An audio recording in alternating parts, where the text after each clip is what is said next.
শাবানের 12 তারিখ এই রবিবারে 24 ঘন্টার মধ্যে একটি আমল আছে। আল্লাহ তাআলা রব্বুল আলামিনের গুণবাচক নামের মধ্যে একটি নামের জিকির আছে, যেই নামটি 7 বার সহি নিয়তে শুদ্ধভাবে যদি আপনি পাঠ করতে পারেন, আমল করতে পারেন, আল্লাহ তাআলা রব্বুল আলামিন আপনার জীবনের সমস্ত গুনাহ মাফ করে দিবেন। বৃষ্টির মতো রিজিক আপনার উপর আল্লাহ রব্বুল আলামিন নাজিল করবেন। অভাব অনটন দূর করে দিবেন। মনের আশা চাওয়া পাওয়া আল্লাহ তাআলা রব্বুল আলামিন পূরণ করে দিবেন। সুবহানাল্লাহ। প্রিয় দিনী ভাই ও বোনেরা, সেই আমলটি আমি আপনাদেরকে জানাবো। জানানোর পূর্বে বলতে চাই, আল্লাহ তাআলা রব্বুল আলামিন আমাদেরকে পৃথিবীতে পাঠিয়েছেন, গুনাহ করার ক্ষমতা দিয়েছেন, সওয়াবের কাজ করার ক্ষমতা দিয়েছেন।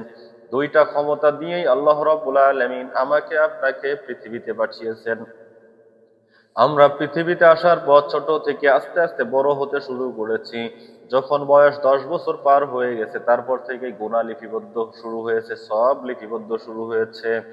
আমরা আমাদের জীবদ্দশায় অনেক রকম গুনাহের কাজ, পাপের কাজের মধ্যে লিপ্ত হয়ে যাই। যেই কাজগুলো নিষেধ ছিল সেই কাজগুলো বেশি বেশি করি, আর যেই কাজগুলো করার কথা ছিল ওই কাজগুলো আমরা কমই করি। এই শবে বরাতের চাঁদে শাবান মাসের 12 তারিখ রোজ রবিবার আল্লাহর একটি নামের আমল যদি করতে পারেন, আল্লাহ তাআলা রব্বুল আলামিন জীবনের সমস্ত গুনাহ মাফ করে দিবেন। এই চোখের দ্বারা গুনাহ করতে করতে চোখটাকে পুরোপুরি গুনায় জর্জরিত করে ফেলেছি। এই জবানের দ্বারা বাজে কথা, বেফাস কথাবার্তা বলতে বলতে জবানটাকে গুনাহের দ্বারা জর্জরিত করে ফেলেছি। এই কর্ণ দ্বারা বাজে জিনিস শোনা নিষেধ ছিল। এই কর্ণ দ্বারা বাজে জিনিস, বাজে কথা শুনতে শুনতে এই কর্ণটাকে গুনায় জর্জরিত করে ফেলেছি। প্রিয় দিনী ভাই ও বোনেরা, যেই হাত দিয়ে আপনাদেরকে দেখাইতেছি, আমরা এই হাত দিয়ে আল্লাহর হস্তে জমিনে হাত ঠেকিয়ে সেজদা দেওয়ার কথা ছিল। এই হাত দিয়ে ভালো কিছু ধরার কথা ছিল, কোরআন খুলে পড়ার কথা ছিল, অথবা মোবাইলের মধ্যেও যদি কোরআনের অ্যাপস রাখেন সেটি পড়ার কথা ছিল। কোরআনে হাদিসের কিতাব রাখা যায়, মোবাইলে হাদিসের কিতাব রাখা যায়, এই হাদিসের কিতাব পড়ার কথা ছিল।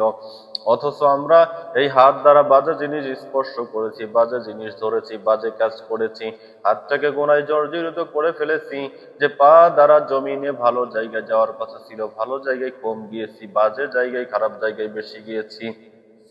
এভাবে করে আমার হাত, আমার পা, আমার মুখ, আমার চোখ, আমার কর্ণ, প্রত্যেকটা অঙ্গ প্রত্যঙ্গ গুনাহের জর্জরিত করে ফেলেছি। এই গুনাহের জন্য আল্লাহ তাআলা রব্বুল আলামিনের কাছে আগে মাপ চাইতে হবে।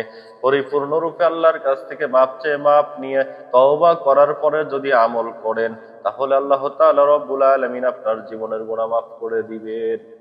সুবহানাল্লাহ।